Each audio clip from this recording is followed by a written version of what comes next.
After a terrible accident, the millionaire pretends to be blind to test the love and loyalty of those around him. But the truth he discovers destroys him inside. It was supposed to be just another quiet morning. Clear skies, barely any traffic.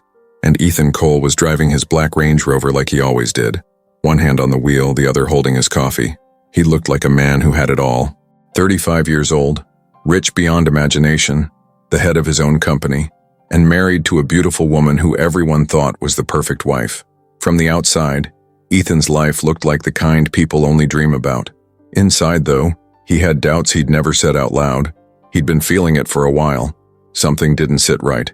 The way Vanessa didn't laugh at his jokes anymore. The way she got off the phone the second he walked into a room. The weird silence between them at night.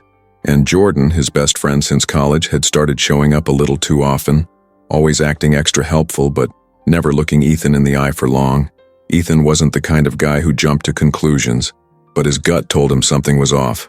That morning he was headed downtown for a meeting he didn't really want to go to. His mind was elsewhere, not on the deal, not even on the company, but on his marriage, on Vanessa, on how different things felt lately. He looked over at the passenger seat where her scarf was still lying from the night before. She had left it in the car after barely saying goodbye. The next second, everything changed. He didn't even see the other car coming.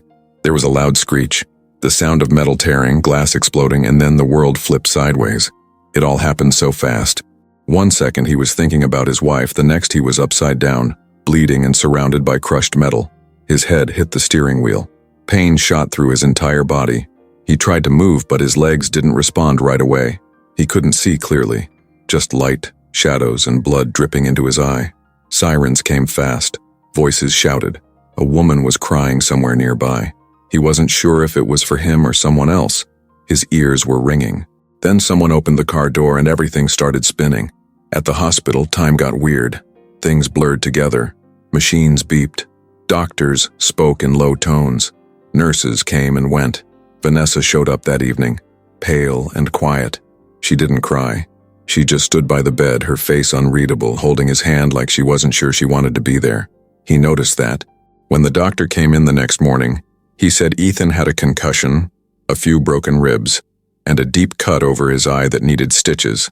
The good news was, he was lucky to be alive. The bad news, the doctor said carefully, was that Ethan might have some temporary vision issues from the head trauma. Ethan listened quietly, and then, for the first time in his life, he made a decision he didn't tell anyone about. He told the doctor he couldn't see anything, that everything was just black. No light, no shapes, no movement. Nothing. It wasn't true. He could see perfectly, but he didn't blink. He didn't flinch. He just said it over and over until they believed him. Vanessa was the first one to react. She looked shocked at first, but not devastated. She touched his face lightly and told him she was sorry. Then, something strange happened. That same day, she left early, said she had something to take care of. She didn't come back until late the next evening. Ethan lay in the hospital bed pretending to be blind while watching everything. The way she looked away when she thought he couldn't see her. The way she avoided touching him. She barely asked how he was feeling. It was like he was already gone to her. But someone else came in quietly later that night. A soft knock on the door, then the sound of careful footsteps. It was Lena, the maid who had worked for them for almost 2 years. She looked nervous, standing there in her plain clothes, holding a small bag of food. She didn't say much at first, just walked over, set the bag on the table, and pulled up a chair next to him. "I didn't think hospital food would be good," she said softly. "So I brought you chicken soup, my mom's recipe." She thought he couldn't see her, but Ethan watched her every move. The way she wiped the spoon before using it.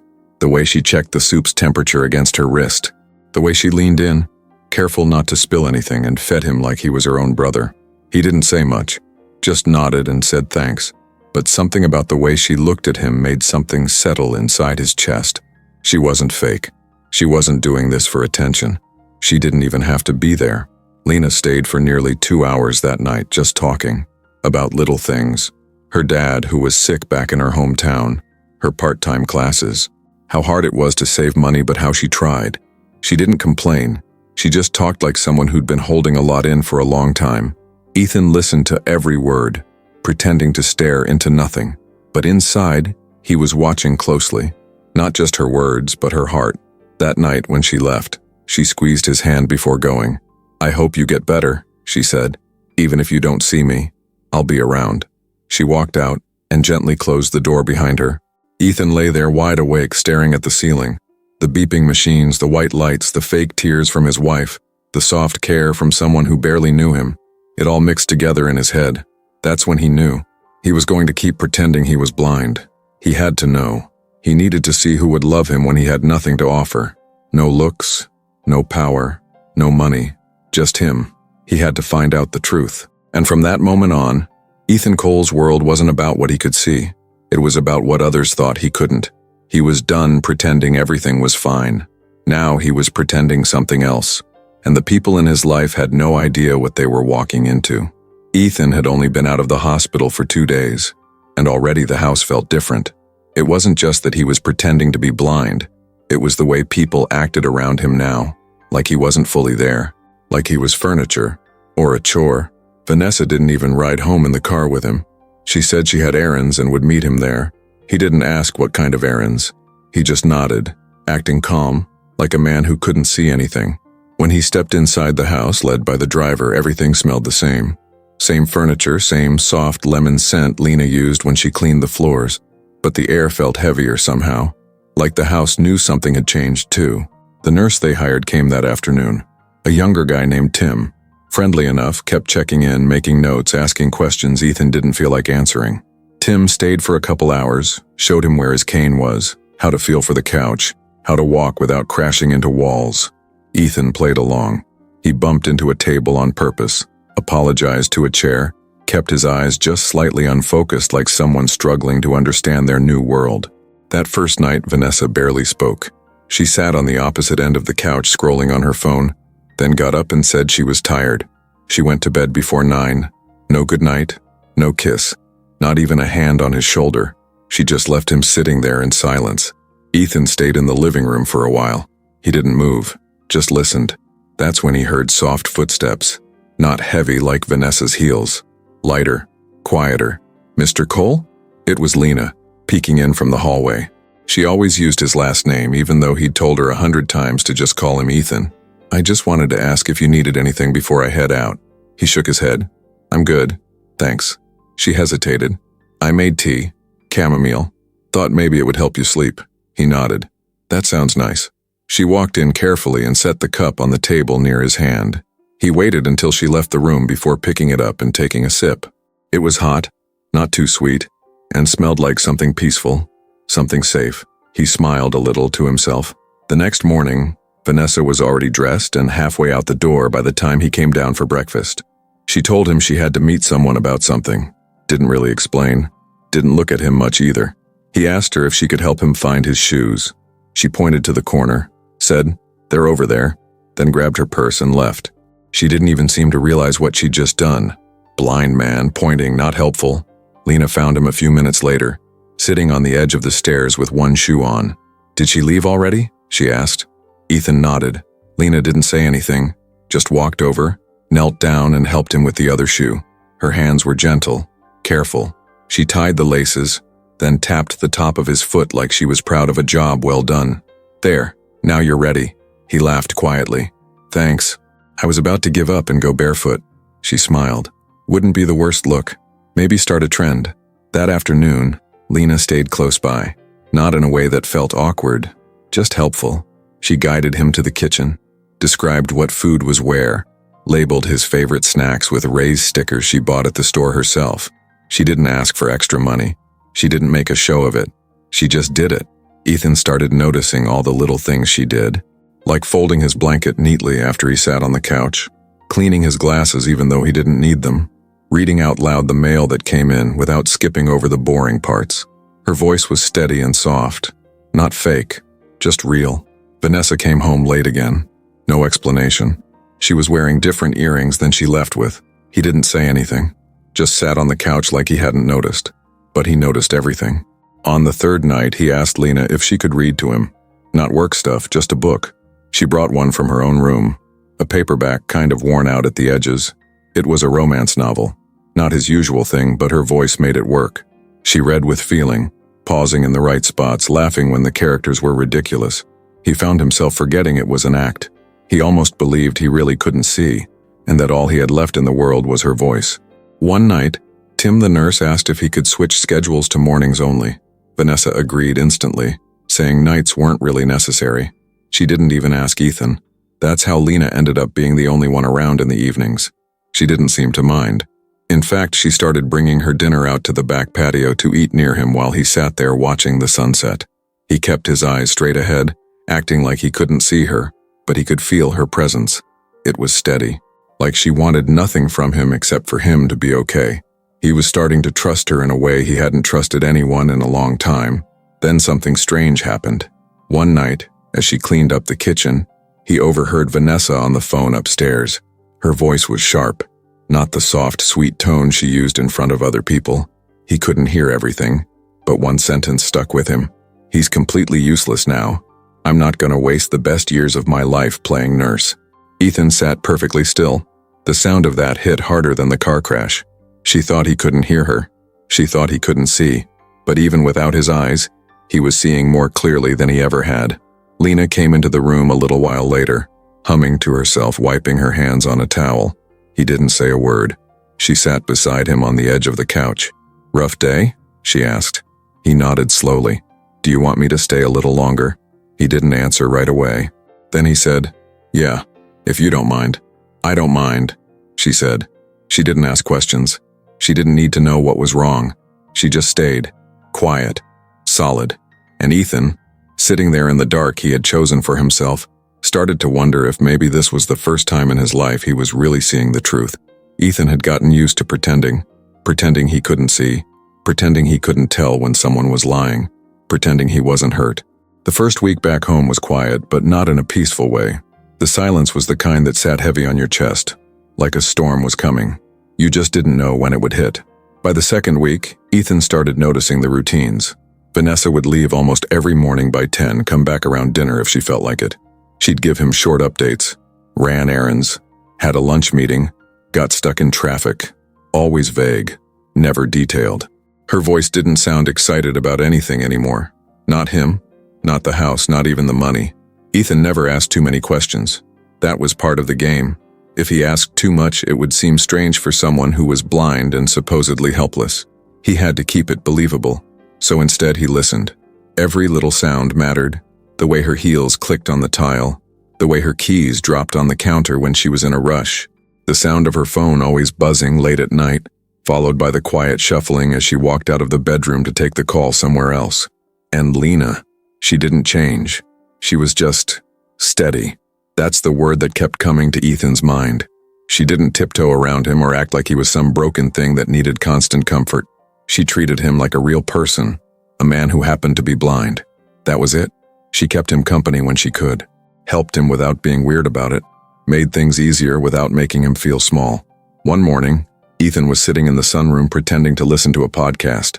Vanessa walked past, talking on the phone, completely unaware that the volume in his earbuds was actually off. He couldn't see her face from where he sat, not without giving away his secret, but her tone was sharp, almost annoyed. "I'm doing everything I can, Jordan. I'm not going to babysit him every second. No, he still thinks I care. I'm not rushing anything, okay?" Ethan didn't move, didn't even blink. Inside his chest tightened. She had said the name, Jordan, his best friend.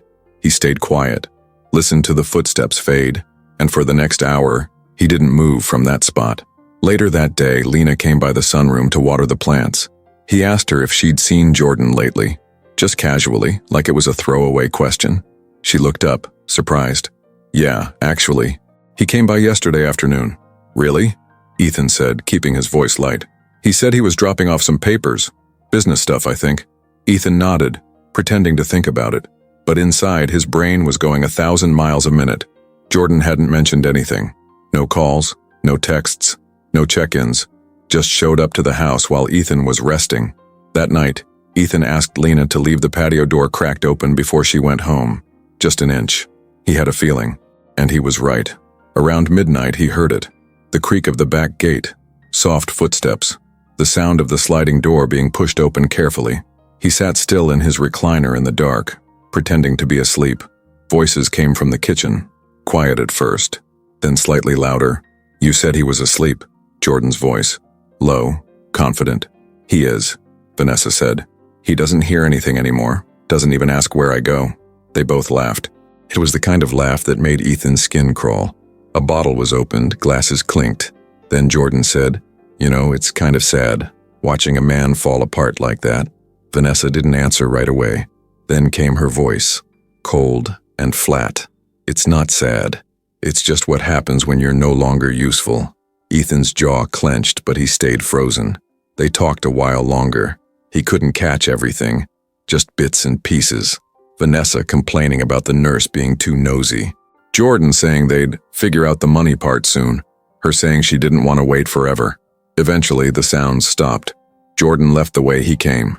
Vanessa went upstairs. Ethan sat alone in the dark, hearing every single word play again in his head. The next day, he asked Lena to help him change the locks on the back gate. She looked surprised. Security reasons, he said. Just feels like the house isn't as private anymore. She nodded. Didn't question it. That afternoon, Jordan called. Left a message on Ethan's phone. Hey man, just wanted to check in, see how you're doing. We should catch up soon. Ethan listened to the voicemail twice. He almost laughed. He didn't call back. Instead, he asked Lena to read him his emails.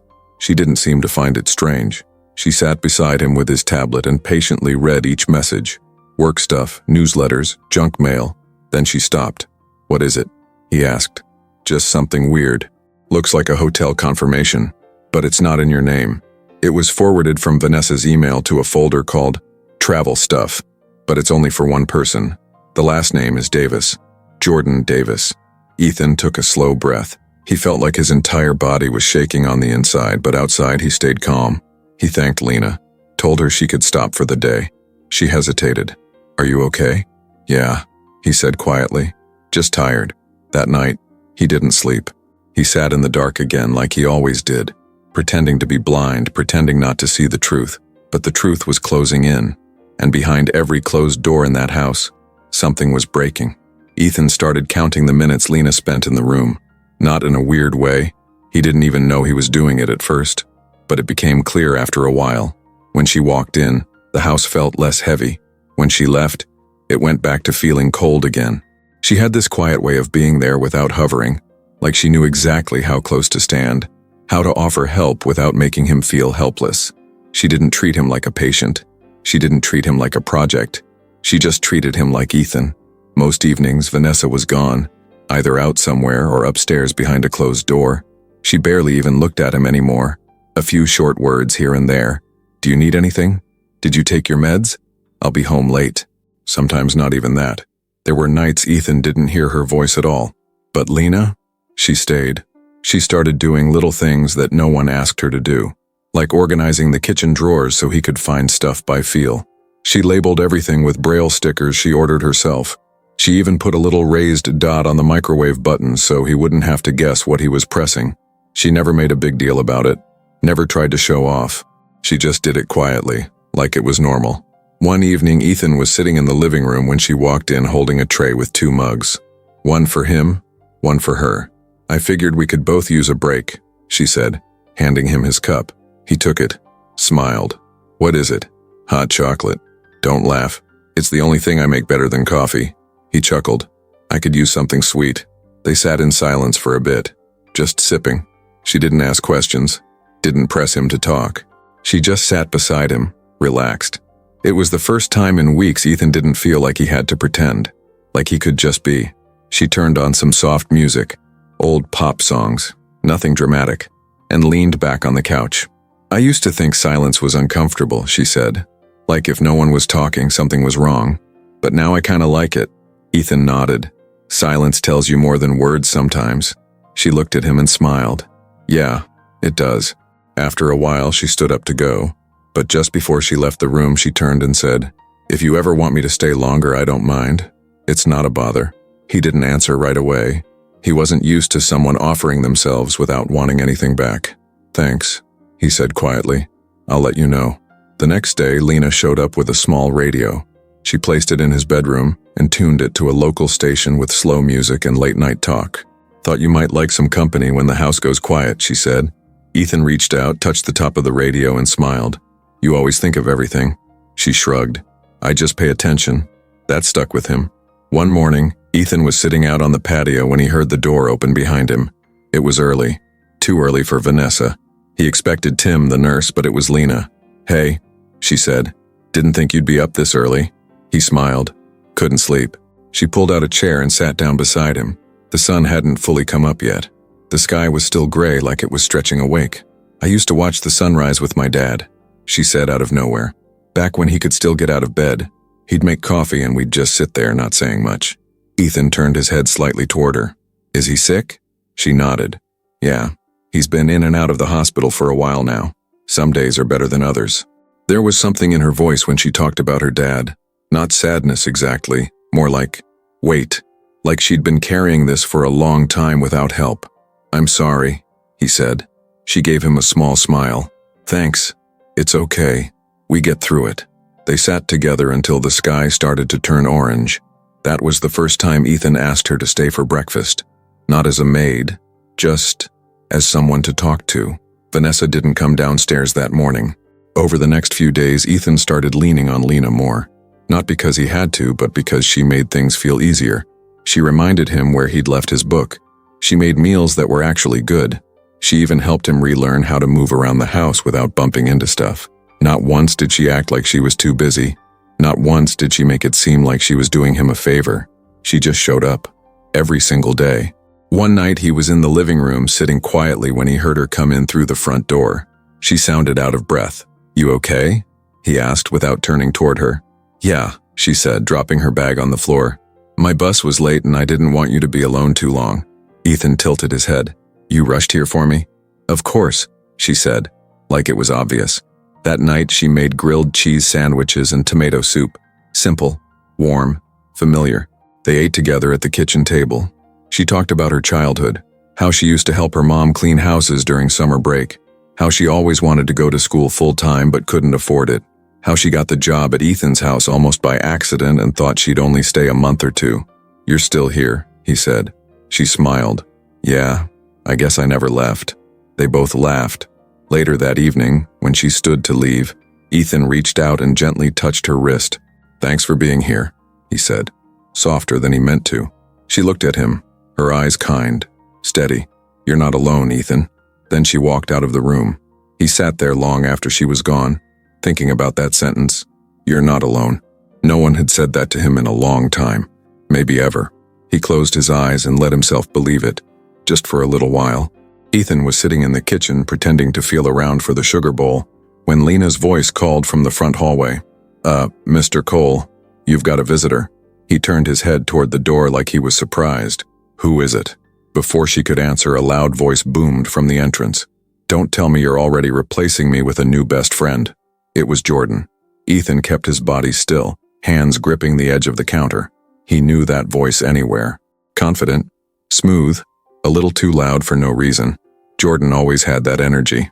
Like the party didn't start until he showed up, but Ethan didn't move too fast. He kept playing the part. "Jordan?" he said, acting confused. "The one and only," Jordan replied, already walking in like he owned the place. "Man, I was on my way downtown and figured I'd drop in. Heard you were back from the hospital." Ethan forced a weak smile. "Yeah, trying to get used to everything." Jordan walked up and clapped a hand on his shoulder. Just a little too hard. Not friendly, not warm, just heavy. "Well, you look great, all things considered." Ethan nodded. "Thanks." Lena watched from the side, not saying anything. She could feel the energy shift in the room. Her posture changed, less relaxed, more alert. "Want some coffee?" she asked. "I'd love some," Jordan said, flashing a big grin in her direction. "Black, no sugar." She turned and walked out without replying. Jordan pulled out a chair and sat across from Ethan, tapping the table like he was getting ready for a game. "So," he said, leaning in. "How bad is it?" Ethan tilted his head. "The vision?" "Yeah, all gone, nothing but black." Jordan whistled. "Damn, that's rough, man." There was a pause. Jordan glanced around the kitchen. His fingers tapped faster. "But hey, look on the bright side. You've got Vanessa. She's still around, right?" Ethan nodded. "She's here." "Good. That's good." Jordan scratched his jaw. "She's always been, well, strong. Cold sometimes, but strong." Ethan didn't reply. Jordan kept going. "And Lena, huh? She's still working here?" Yeah, Jordan smirked. She's kind of a quiet one, isn't she? Always seemed like she knew more than she let on. Ethan felt his stomach turn a little but kept his face calm. Lena came back in with the coffee and placed it in front of Jordan. He gave her a wink she didn't return. She looked at Ethan for a second, then quietly left the room. Once she was gone, Jordan leaned back in his chair and stretched. You know, this house is way too big for one guy. Especially now. You should think about downsizing. Get a penthouse. One of those fancy smart homes where you can just talk to your fridge and it makes you dinner. Ethan let out a quiet laugh. I'll think about it. Jordan took a sip of coffee, watching Ethan over the rim of the cup. You still checking in on the business? No. Vanessa's handling most of that. Jordan smiled almost too wide. She's got good instincts. I always told you she should have been more involved. Ethan leaned back slightly, staying casual. So what brings you here, really? Jordan raised an eyebrow. What do you mean? You said you were on your way downtown. I don't remember you ever coming by on your way to anything. Jordan chuckled. Can't a guy check in on his best friend? Ethan didn't answer. Jordan stood up suddenly and walked toward the back window, pretending to admire the view. His tone dropped just a bit. Look, man, I'm just saying, if you ever need help with anything, money stuff, company stuff, anything, I'm here. You know I've always got your back. Ethan kept his face blank. I'll keep that in mind. Jordan turned back around, flashed another big smile. You do that. He didn't stay much longer. Said he had somewhere to be. Left the half-full coffee on the table.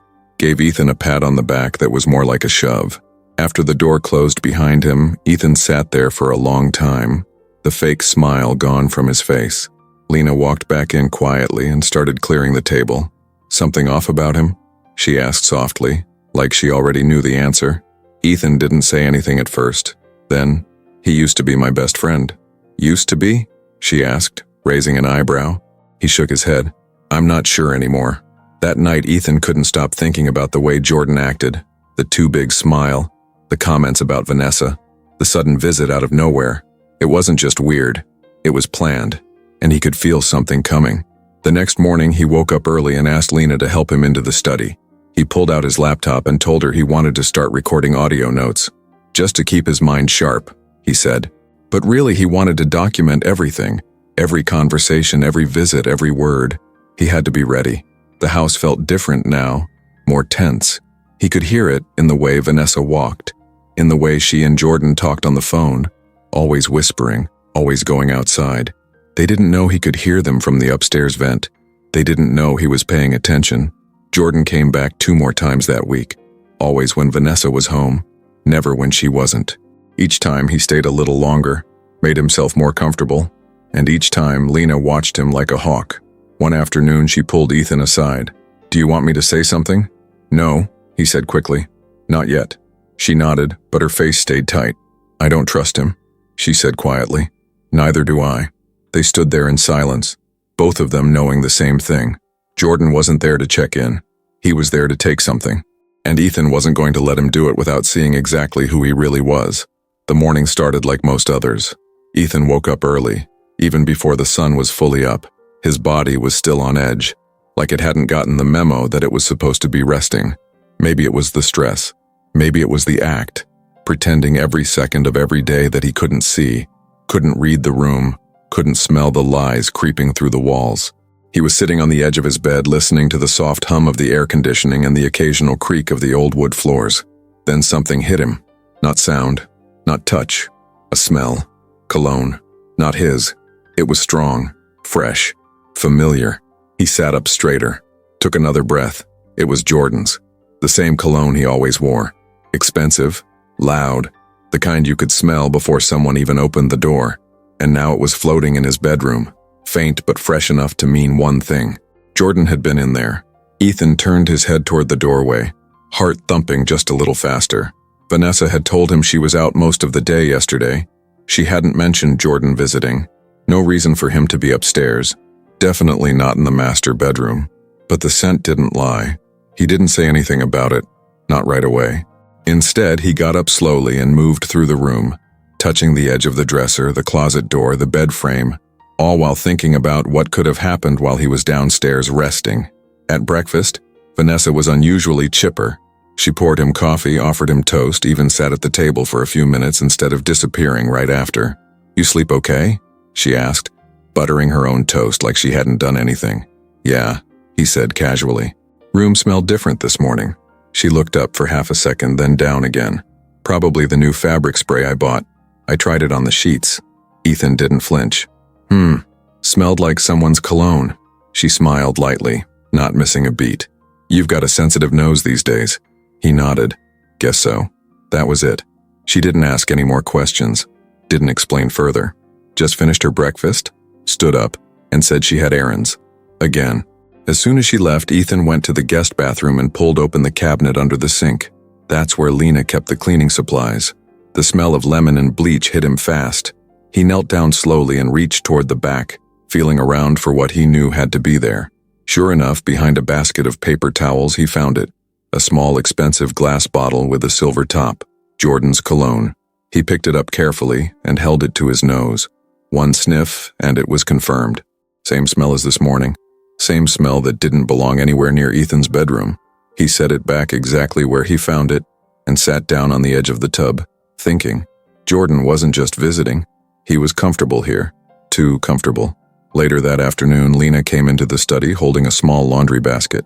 She always did a walkthrough at the end of the day to gather towels and whatever else needed washing. She glanced at him, then hesitated. You okay? Yeah, he said. Just thinking. She moved toward the hallway, then paused. Actually, there was something strange earlier. He turned toward her voice. What do you mean? She walked back in slowly. I found something under the armchair in the bedroom. Ethan's heartbeat kicked up. I thought it might be yours at first, but... She reached into her apron pocket and pulled out a small silver cufflink. He didn't have to see it to know who it belonged to. Where exactly did you find it? He asked, keeping his tone steady. Right under the side with the little ottoman, tucked in the corner. I was vacuuming and almost missed it. He reached out his hand. She placed the cufflink in his palm. Smooth, heavy, with a small engraved JD on the back. He closed his fist around it. She looked at him, unsure if she should say more. I didn't touch anything else, she said. I didn't want to make a big deal if it was nothing. You did the right thing, he said softly. Lena stood there a second longer, then started to leave the room. Lena, he said. She turned. If you ever see someone upstairs when I'm not there, can you let me know? She nodded slowly. Of course. That night, Ethan didn't go to bed right away. He waited. He sat in the dark in the living room, hands resting on the arms of the chair, the cufflink still in his pocket. Around 11, Vanessa came home. Her heels clicked softly on the floor as she walked through the entry. She didn't expect him to be awake. She paused when she saw him. You scared me, she said, setting her purse down. Couldn't sleep, he replied. She moved closer, slower this time, like she was trying to read the mood. You okay? He nodded. Just thinking. She hesitated. Then she leaned down and kissed his cheek, the same way someone kisses a stranger at a dinner party. I'm gonna shower, she said. He sat there long after she walked away, listening to the water running upstairs, the scent of someone else's cologne still faint in the air. Even the water couldn't wash it away completely. And the thing was, it wasn't just the cologne anymore. It was everything. The silences, the excuses, the way Jordan always showed up unannounced, the way Vanessa's phone suddenly needed passwords she never used before, the way their voices dropped every time he entered the room. They thought they were being careful. They thought he couldn't tell. But Ethan was done missing things, done giving people the benefit of the doubt. And that tiny bottle of cologne, hidden behind the paper towels, was the final crack. Now he was watching, listening, waiting. Ethan had started paying attention to things he never used to notice, not because he suddenly had all this free time, but because now he was forced to. And honestly, the little things were starting to matter more than anything else. Like how Vanessa always left the kitchen lights on, even when she was done in there. She used to hate that, said it drove her crazy when someone wasted electricity. Now, she didn't even look back, just walked away from everything. The light, the mess, the man sitting at the kitchen table with his hands wrapped around a cold cup of coffee. She barely said good morning anymore. Some days she didn't say it at all. But Lena, she'd come in, quietly open the curtains in the living room and let the sunlight in like it meant something. She didn't make a show of it, just walked in, adjusted the light, then asked how he slept, and waited for the answer. Not a quick uh-huh or fake smile. She actually listened. One morning, Ethan was sitting at the breakfast table when he reached for a glass of water and nearly knocked it over. It slid a little across the table but didn't fall. He muttered something under his breath, mostly frustration, then felt a hand on his. It was Lena. She didn't rush in like he was helpless. She didn't gasp or panic. She just slid the glass back toward him and placed his hand around it like it was no big deal. Then she pulled out a small square sticker from her pocket, the kind with texture on it, and placed it on the bottom of the glass. "Now you'll feel the edge next time," she said, with a soft smile. He turned his head toward her. "You keep those in your pocket?" "Sometimes," she shrugged. "You never know when something small makes a difference." It wasn't the sticker, it wasn't even the glass. It was the way she didn't make it feel like a failure. She made it feel normal. Later that day, while Vanessa was working upstairs, Ethan sat with Lena in the living room as she folded laundry. She didn't mind doing it there, said it was boring in the laundry room and she liked the company. He listened to the way she folded each towel with care, like it mattered how it looked even if no one saw it but him. "You always fold everything the same way," he said. "I guess it's a habit. No one else does that anymore. They just toss stuff in drawers and hope for the best." She laughed. "Maybe I just like things to feel put together, even if nothing else is." That sentence stuck with him, because he knew what it felt like when everything around you was falling apart, and the only thing you could control was whether a towel had neat corners. That evening she cooked grilled chicken with mashed potatoes. Simple, but he could smell the garlic and butter as soon as she brought the plate over. She didn't ask if he needed help eating. She just set it down and said, "I'll be in the kitchen if you need anything." But this time he asked her to stay. She sat across from him, eating her own food slowly. They talked about little things, shows she watched, a neighbor's dog that barked too much, her favorite sandwich shop that closed down last year. Nothing big, nothing heavy, but it made him feel human again. Not a job, not a broken man. After dinner, she handed him a warm cloth to wipe his hands. He hadn't even asked. Later that week, she showed up with something new, a small speaker for his nightstand. "I programmed it with relaxing sounds," she said. "Ocean, rain, wind, stuff that might help you sleep." Ethan turned toward her, touched the buttons gently. "Why are you doing all this?" She looked confused for a second, like she didn't understand the question. "Because you matter." Those 3 words hit him harder than anything Jordan or Vanessa had said in weeks. She didn't say them with tears in her eyes or some dramatic moment. She just said them like it was a fact, and he believed her. The next day, while Ethan was resting in the den, Lena came in holding a small photo album. She handed it to him. "I know you can't see it, but I thought I'd tell you about the pictures." It was hers, from when she was a kid. She described each photo slowly. Her in 2nd grade with missing front teeth, her mom and dad at a church picnic, a birthday party with a homemade cake that tilted sideways. She laughed, telling the stories, and Ethan sat there, picturing each moment in his head. It felt like watching a movie through sound. "I didn't have much," she said, "but it was good." He could tell she missed those days, even though she didn't say it out loud. "Your parents sound like good people," he said. "They are. My dad's sick now. My mom passed a few years ago, but they were good." She closed the album and placed it back in her bag. "You ever miss who you used to be?" she asked softly. "All the time," Ethan replied. That night, Vanessa came home late. Her heels clicked across the marble floor like they were trying to make a point. She walked past Ethan in the living room without a word, just the faint smell of perfume following behind her. She didn't ask if he ate, didn't ask if he needed anything, just went upstairs. Ethan sat in the dark for a while. No TV, no music. Then Lena came back down holding a small plate. "Thought you might be hungry." She had saved him dessert, just a slice of warm banana bread she'd made earlier. He took it with both hands, smiling, and in that quiet moment it hit him. She wasn't doing these things because someone told her to. She wasn't doing them because she had to. She did them because she saw him. Not the money, not the title, not the man everyone else was tiptoeing around. Just him. And these small things, the hot chocolate, the stickers, the folded towels, the banana bread, they were louder than any speech. They were her way of saying, "I see you." And in a house full of lies and silence, that meant more than anything. It started with a feeling. Ethan had learned to trust those. He couldn't afford not to anymore. Something about the way Vanessa moved around the house had changed. She used to avoid him, stay quiet, stay away. But now she was talking more, not to him, to someone else, and always in certain rooms, at certain times, in a certain tone, low voice, close to the phone. The way people talk when they know they're saying something they shouldn't. That's when Ethan decided to stop just listening with his ears and start listening with proof. He had Lena help him find a few small recorders online. Nothing too fancy, just voice-activated, easy to hide. He told her they were for note-taking. He said sometimes he wanted to record his thoughts when he was alone and couldn't type fast enough. She didn't question it. She never did. The devices came 2 days later in a plain brown box. Lena handed it to him without a word and left the room. He opened it slowly, feeling the small plastic shapes with his fingers. Compact, quiet, ready. He waited until night to set them up. Vanessa was out. Said she was meeting a friend for drinks. She didn't say who. She never did anymore. Ethan moved slowly through the house, stopping in the living room first.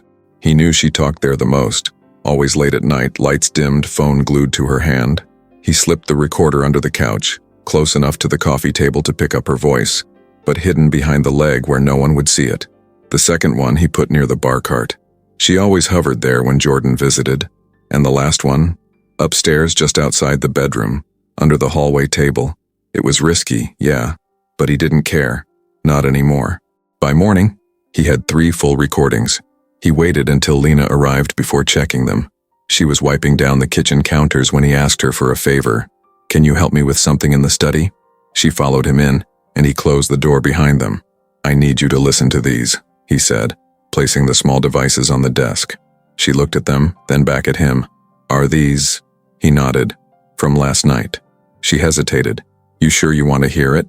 He didn't answer, just pressed play. The first one clicked softly and then silence. A few seconds later, the sound of footsteps, a glass clinking, then her voice, Vanessa's, sharp, annoyed. "I'm sick of playing house with a man who can't even open a cabinet." Then Jordan's voice laughing. "You said this would be easier." Vanessa again. "It was supposed to be, but he just keeps sitting there like he's waiting for something. I swear, sometimes I think he knows." Another laugh. "He doesn't. He's blind, babe." More movement. A low whisper. Then kissing. Lena's hand covered her mouth. Ethan didn't move. The recording kept going. Vanessa again. "We just need to hold out a little longer. He's going to cave eventually. Then we'll have access to everything." Jordan. "If he signs the transfer, that's it, we're set." Vanessa. "And if he doesn't?" Jordan's voice dropped. "Then we make him." The click of the device stopping echoed in the room. Lena didn't speak. Her eyes were wide. Her whole face had gone pale. Ethan reached for the second recorder and hit play. Different tone this time. Vanessa alone. On the phone with someone. "No, I haven't told him yet. He's not going to live like this forever. It's pathetic. I didn't marry a man to babysit him." Pause. "No. Jordan's handling the business part. I'm just keeping him calm. I'm doing my part." Another pause. "I'll get the papers signed this week. He doesn't even ask questions anymore." Click.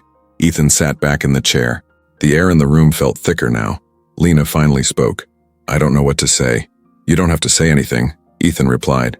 "I just needed someone else to hear it. Someone who doesn't lie to me." She sat down slowly, still in shock.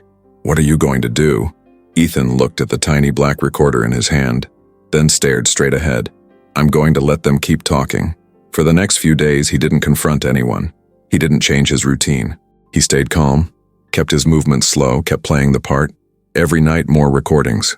Vanessa talked freely like she forgot he existed. Jordan got bolder too, started staying longer. Once, he even used the upstairs shower. Ethan heard it run for 10 minutes after Vanessa came back from grocery shopping. Ethan made copies of everything. Flash drives, cloud backups. He started organizing the clips into folders, marking the days and times.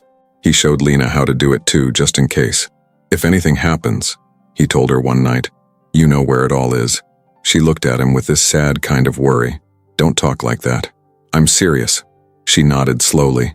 The more they recorded, the more reckless Vanessa and Jordan became. "I can't stand the way he just sits there," Vanessa had said one night. "It's like he's haunting the place." Jordan, "You want me to talk to him?" Vanessa, "No, not yet. Let him sign the papers first." Jordan, "And if he doesn't?" Silence. Then her voice, calm and cold.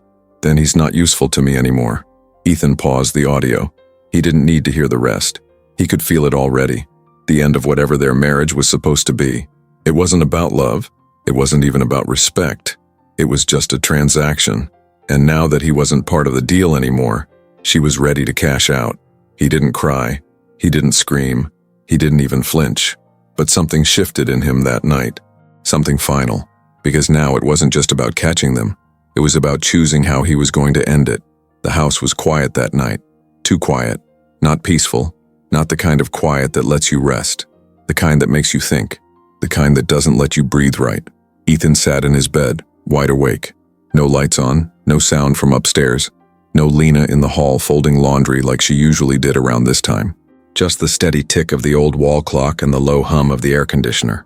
His hands were resting in his lap, but they kept twitching, like his body wanted to move even if his mind didn't. He'd been recording Vanessa and Jordan for over a week now. Every night was worse than the last.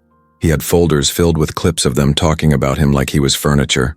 Something broken that they were tired of looking at. Something they were hoping to get rid of once the papers were signed.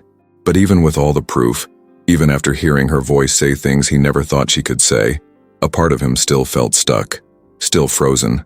He started wondering if he'd always been blind, even before the lie. How long had she felt this way?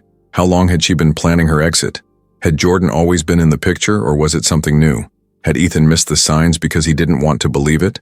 Because it was easier to assume things were just going through a rough patch? He leaned back into the pillows and stared up at the ceiling. He knew she thought he couldn't see, but sometimes he forgot what it was like to look someone in the eye and know they were lying. Now, it was just guessing, trusting his gut, following the tone in her voice or the way she paused when he asked simple questions. He hated the feeling. He hated not knowing if everything in his life had been fake or if just some parts had cracked along the way. He rolled onto his side and pulled the covers up, not because he was cold, but because he needed to feel something. Something that wrapped around him, something that felt solid, but the bed was too big and empty. He kept thinking about the night she'd moved her things out of their shared closet. Didn't say anything, didn't ask if he was okay with it, just did it quietly, like it was a natural next step, like it didn't even need to be talked about. Her dresses, gone. Her shoes, gone. The drawer where she used to keep her necklaces now held office supplies. She told him it was easier this way, less clutter, more organized. Ethan had nodded, like he didn't know what she really meant. It wasn't about clutter. It was about space, and she wanted distance. His chest started to feel tight. He sat up again, swinging his legs over the side of the bed and rubbing his hands over his face. He thought about calling Lena, just to talk, just to hear her voice. She always knew how to calm the noise in his head, but it was after midnight. He didn't want to wake her. Still, he reached for his phone, turned it over in his hand. Her contact was there, first name on the favorites list. It had moved up on its own, slowly, without him even thinking about it. He didn't call. Instead, he stood up and walked toward the window. He didn't need help getting around anymore. He knew every inch of the room by now, every corner, every step. He opened the curtain and stood there looking out into the dark backyard. The pool lights were off, the grass wet with the night air. No sound, no wind, just that awful quiet. He leaned his forehead against the glass. Maybe he was the problem. Maybe he'd pushed Vanessa away long before the accident. Maybe she had stayed longer than she wanted to, just out of guilt or obligation. Maybe the money, the house, the lifestyle. Maybe it had kept her around long enough to forget how tired she was. Maybe he should have seen it coming. That thought hit him the hardest, because somewhere, deep down, there was a part of him that still remembered her smile, the real one, from before all this. The way she used to laugh when they were driving with the windows down, the way she used to hold his hand at night, not because she had to, but because she wanted to, the way she used to say his name like it meant something. He hadn't heard her say it like that in years. Maybe he hadn't been listening. He sat back down on the bed and let his head drop into his hands. Was he stupid for pretending to be blind? For trying to find the truth this way? Would it even matter once everything exploded? He had all this evidence, but he still didn't know what to do with it. He didn't want revenge. He just wanted peace and love, and the kind of truth you didn't have to search for in secret recordings or whispered phone calls. After a while, he stood up again and walked into the hallway. Slowly, quietly, just needing to move. The stairs creaked under his weight, but he didn't care. He walked through the living room, then toward the kitchen where he stopped. A light was on. He frowned. It was past 1 a.m.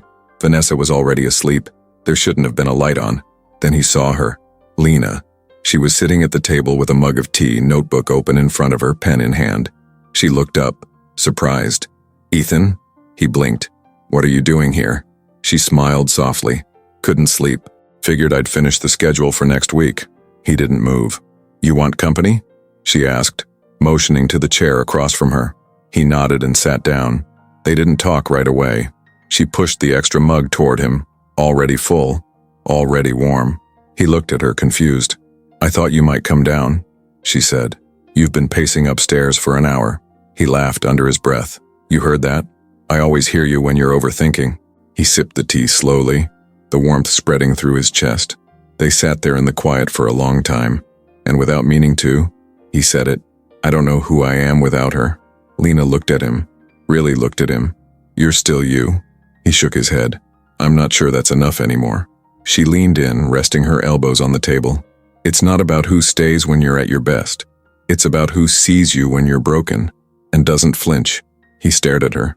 She didn't look away, and for the first time that night the noise in his head slowed down. Just a little. It started with a cup of coffee. Vanessa never made coffee for Ethan. Not in the last year, maybe more. She didn't even know how he took it anymore. But that morning she walked into the living room with 2 mugs and a smile that didn't belong on her face. "Thought I'd bring you some," she said cheerfully, placing one in front of him like they were back to being a real couple. "Cream. No sugar, right?" Ethan nodded slowly, pretending to be grateful, even though every part of him was on alert. She sat beside him, way closer than usual, her body turned toward his. The air around her smelled like expensive perfume, but it was too strong, the kind she only wore when she was about to get something. He could feel it coming. "I've been thinking," she started casually. "Maybe we should talk about the company." Ethan turned his head slightly, faking interest. "What about it?" "Well," she laughed a little, like it was just a passing thought. "I know you've been dealing with so much lately, and I hate that you still have all this business stress on top of it." He stayed quiet. "So I talked to Jordan," she continued, slipping his name in like it was no big deal. "And we both think maybe just for a little while you could hand over some of the management stuff to him. You know, just until you feel like yourself again." There it was. The drop. Ethan stared straight ahead like he was processing it. Vanessa kept going, her tone sweet but rushed, like she was reading from a script she'd rehearsed a dozen times. "I mean, you're not really involved right now, and Jordan knows the company almost as well as you do. Plus, you trust him." Ethan didn't blink. He could just sign checks, keep things moving, make sure the board doesn't panic. That's all. It's temporary. He let a full 5 seconds pass. "Temporary? Of course," she said quickly. "Just a few months until you're feeling better." She put her hand on his knee, light and fake. "I know this has been hard on you, and I just want to make things easier." Ethan tilted his head toward her. "What do you mean, the board might panic?" She froze for a second, just long enough to notice. "Oh, nothing big. Just, people start wondering if the CEO's checked out. It makes them nervous." Jordan said a few investors already called him. Ethan almost smiled. So Jordan was already making calls, already planting seeds. He nodded slowly, like he understood. Vanessa leaned in a little more. He even had a lawyer draw up something simple, just a temporary transfer of signature rights. It wouldn't change your ownership, you'd still be in charge, just behind the scenes. He said nothing. He could bring the papers by tomorrow. We could go over them together. She stood and gave his shoulder a gentle squeeze. "You just think about it, okay? No pressure." Then she walked out of the room. Ethan didn't move for a long time. His hands were clenched on the mug she gave him. The coffee was cold by now, untouched. Later that day, Lena found him sitting in the exact same spot. She was carrying a basket of folded laundry, and paused when she saw his face. "Are you okay?" He didn't answer at first. Then he said, "She wants me to sign the company over to Jordan." Lena set the basket down carefully. "Seriously?" He nodded. She brought coffee, sat next to me, called it temporary. Lena frowned. "That's not temporary. That's step 1. He sighed. "I know." She sat on the edge of the armrest, close but not too close. "What are you going to do?" "I'm going to let her think I'm considering it." Lena looked at him confused. "She wants a show. I'll give her one." The next morning, Jordan came by, on time, dressed in a suit like he was walking into a pitch meeting. Vanessa greeted him at the door with a hug that lasted a little too long. Ethan listened from the kitchen, pretending not to notice. Jordan walked in holding a black folder. That alone made Ethan want to throw it across the room, but he kept his cool. "Hey man," Jordan said with that fake warmth. Brought a little something for you to look at. No rush. Ethan took the folder slowly. What is it exactly? Just a basic delegation agreement. Just gives me signing power for vendor contracts and payroll, that's it. You'd still be the owner. Still the boss. Just signing power? Ethan repeated. Yeah. Helps things move faster while you recover. Ethan opened the folder, pretending to struggle with the pages. Vanessa stood behind him like a hawk. It's all straightforward, she said. Really? He could feel the pressure in the room. He tapped his fingers on the edge of the paper. Mind if I get my lawyer to read it first? Jordan blinked. Sure. Of course. Vanessa forced a laugh. Do you really think he needs to look at something this simple? Ethan turned his head toward her. Yeah, he said calmly. I do. Jordan backed off quickly. No problem. Totally fine. They didn't stay much longer after that. Vanessa tried to pretend everything was normal, made lunch, brought up a few casual topics, but her energy was different, edgy, like a poker player who knew the bluff didn't land. That night, Ethan emailed his attorney, not with a question but with an instruction. Delay everything. Stall. Make changes. Pretend we're interested. I'll handle the rest. 2 days later, Vanessa brought it up again. I noticed you haven't signed those papers. I'm waiting on feedback, he said simply. She didn't argue, but the look on her face said everything. She was running out of patience. Ethan knew what came next. Pressure, guilt, maybe even threats. But now he had a copy of the plan in his hands, in the form of contracts, recordings, and her behavior. And if she thought she was moving faster than him, she was wrong. It started with something small, like most things do. Ethan was sitting on the patio with Lena late in the afternoon. It was one of those calm days where the weather felt just right. Warm air, but not too hot. The kind of breeze that made the trees rustle gently but didn't blow the napkins off the table. Lena had made them sandwiches. Nothing fancy. Turkey, cheese, a little mustard, some chips on the side. They were sitting across from each other at the little round table out back, the same one Ethan used to sit at alone when he first came home from the hospital. Now it was different. They were laughing about something. A memory from one of her old jobs where a little boy she used to babysit locked himself in the pantry for an hour just to avoid eating broccoli. She was mid-story, eyes bright, hands animated, when Vanessa walked outside. No warning, no sound of the door creaking open. She just appeared. Ethan didn't move, but he could feel the temperature around them drop. Lena paused when she noticed her, her voice slowing, posture stiffening. Vanessa didn't say anything right away. She just looked at the two of them sitting there. Ethan could feel her eyes scanning the scene, the plates, the drinks, the way Lena was leaning in toward him with that relaxed kind of closeness that comes from spending real time with someone. Then Vanessa smiled. That tight, polished smile she wore when guests were around or cameras were pointed her way. Didn't know we were doing outdoor lunch service now, she said, voice light, but sharp underneath. Lena stood up quickly. Sorry, I just thought… No, it's fine, Vanessa cut in. You've been spending a lot of time out here lately.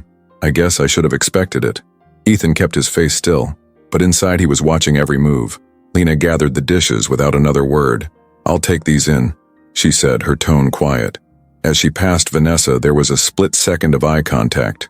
Nothing loud, just something tense, something unsaid. Once she was gone, Vanessa sat down in Lena's empty chair. You two have gotten close, she said, not looking at him. She's easy to talk to, Ethan replied. Vanessa smirked. She's the help. Ethan clenched his jaw. She's also a good person.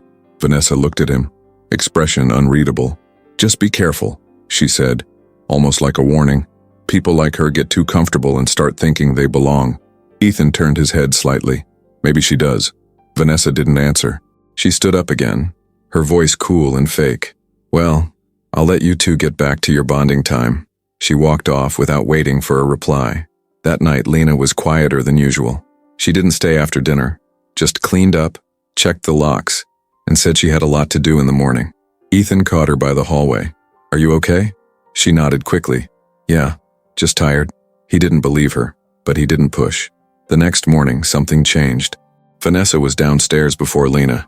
That never happened.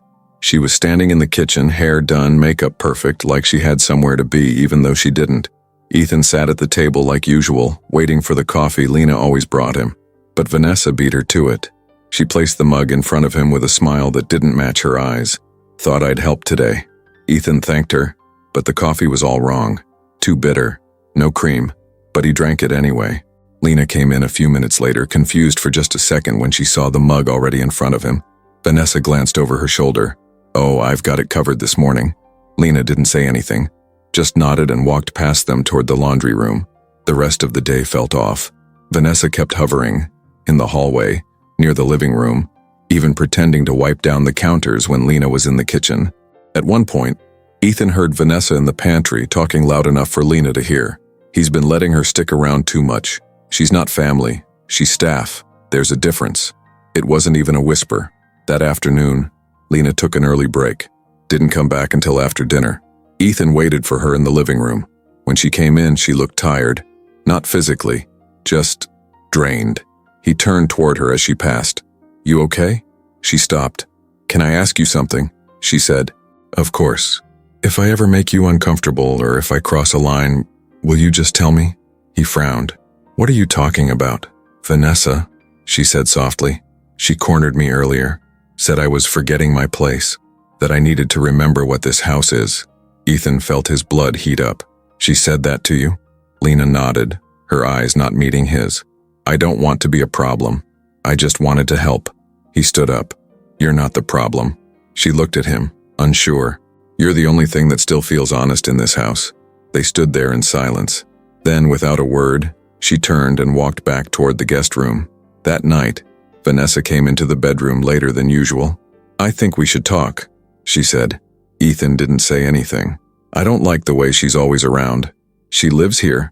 Vanessa crossed her arms. "She's acting like she owns the place." Ethan turned his face toward her, calm but firm. "She's earned more of my respect in 3 weeks than you have in the last year." Vanessa stared at him like she couldn't believe he said that. He turned back toward the wall, ending the conversation.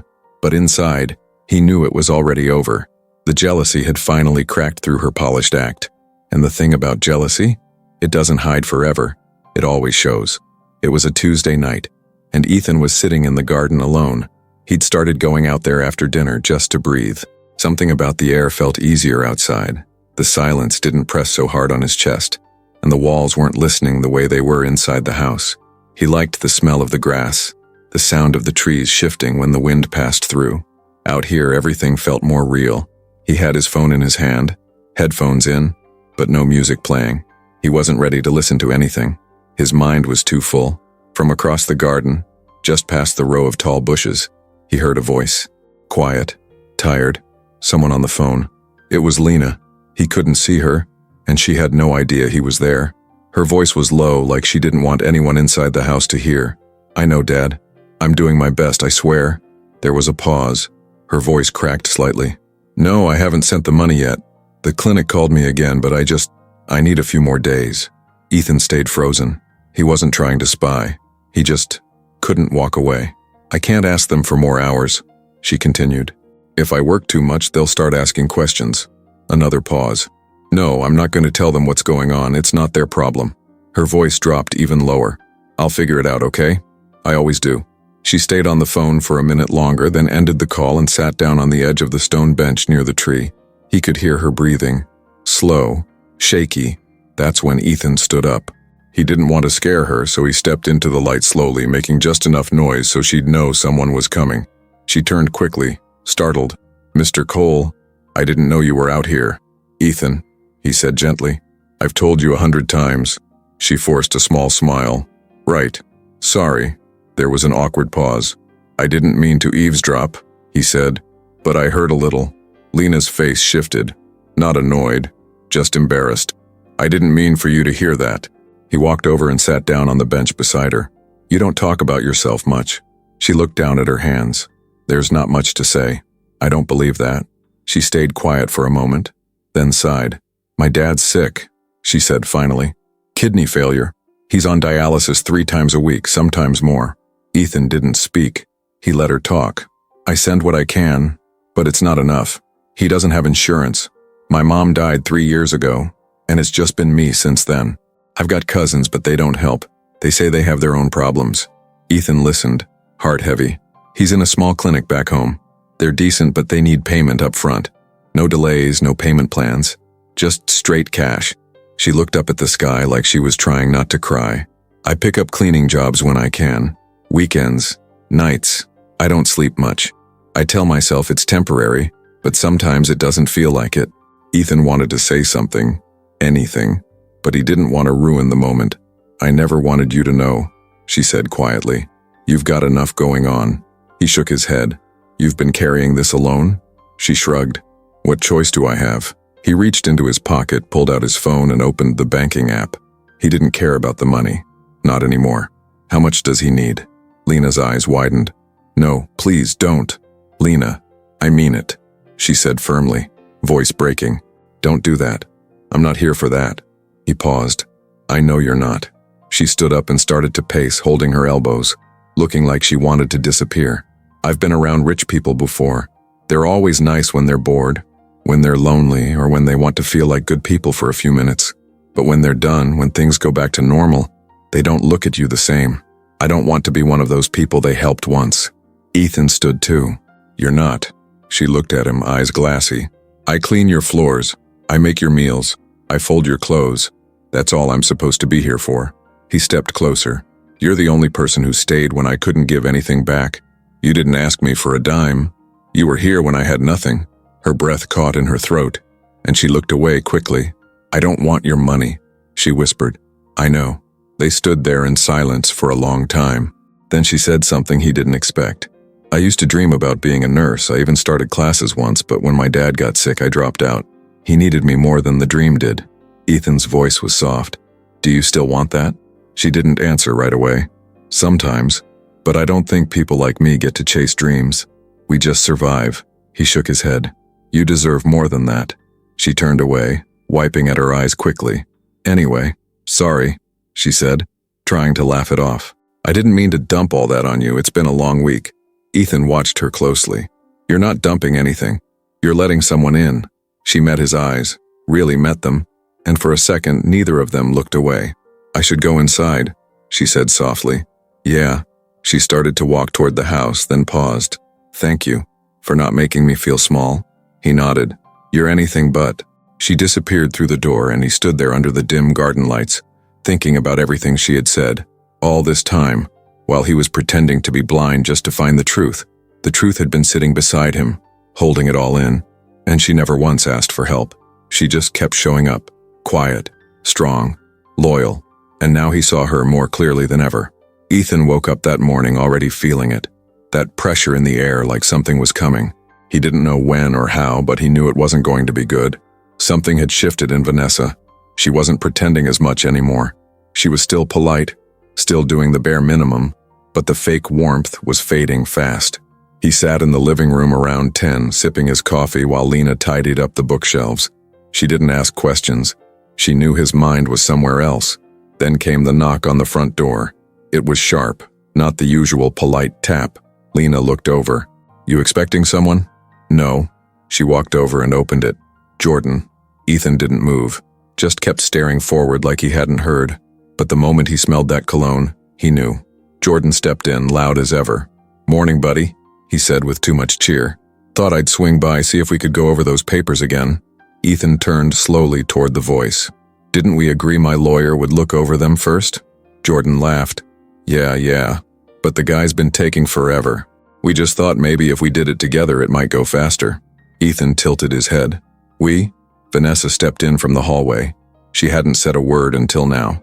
I called him, she said. You've been dragging this out for weeks. It's time to stop playing games.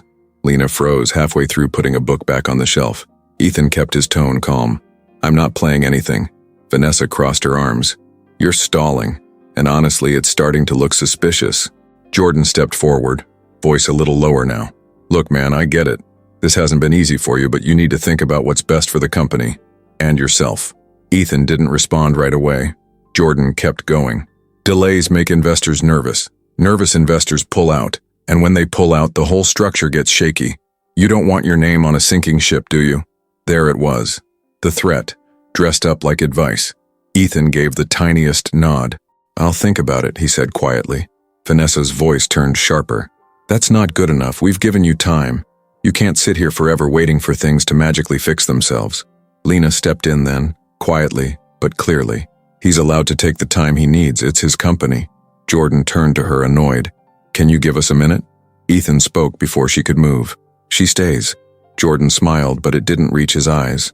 Vanessa looked like she was ready to explode, but held it in. Barely. Jordan took another step closer to Ethan's chair.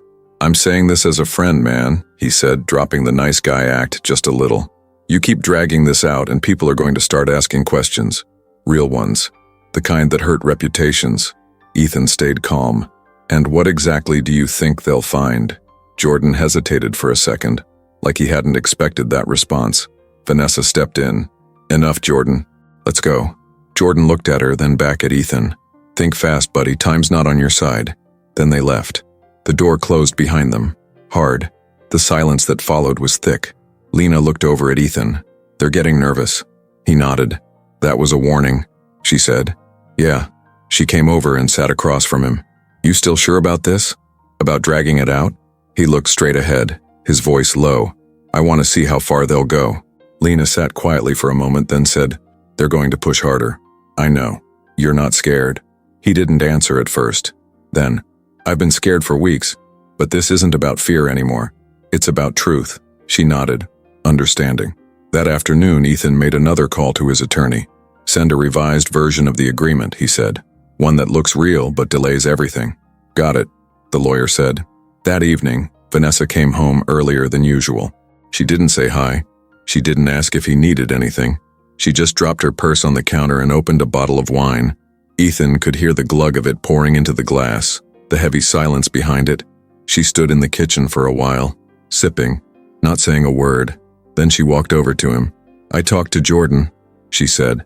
Ethan nodded. I figured. He thinks you're doing this on purpose. I am. She blinked. That was the first honest thing he'd said to her in weeks. I don't understand you, she said. You sit here pretending you're blind, acting like you're lost, but you're still pulling strings behind the scenes. He didn't reply. I gave you years of my life. Ethan finally turned his head toward her. No, you gave me what looked good on paper. That's not the same. She stared at him for a long time, then walked away. That night, Lena came into his room after finishing up in the kitchen. You okay? She asked. He nodded. Want me to stay a little longer? Yeah, he said. Please. She sat in the chair beside his bed, reading out loud from a book she brought. Her voice steady, warm, like a heartbeat you could count on.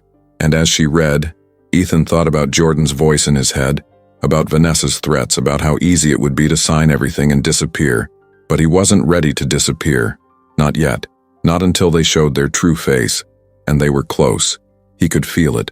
The warning had come. Now he was waiting for the move that came after it. Ethan waited until everyone had gone to bed before he moved. It was close to midnight. The house was dark. No footsteps, no voices, no movement upstairs.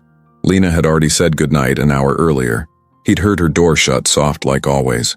Vanessa hadn't spoken to him since dinner, just poured herself a glass of wine and disappeared into the master bathroom with her phone. He waited. He was good at that now. Then he got up.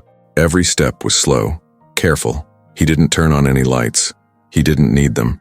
He went to the living room first, pulling the smallest voice recorder from the drawer in the end table. It was already charged and ready to go. He turned it on, then tucked it into the corner of the couch cushion, the one where Vanessa always sat when she thought no one was paying attention. Then he moved to the other room, the back den, Jordan's favorite spot, a little too hidden, a little too quiet. That's where he placed the second recorder, underneath the low shelf behind the bar. It would catch everything from that angle, every sound, every word. Then, the final step.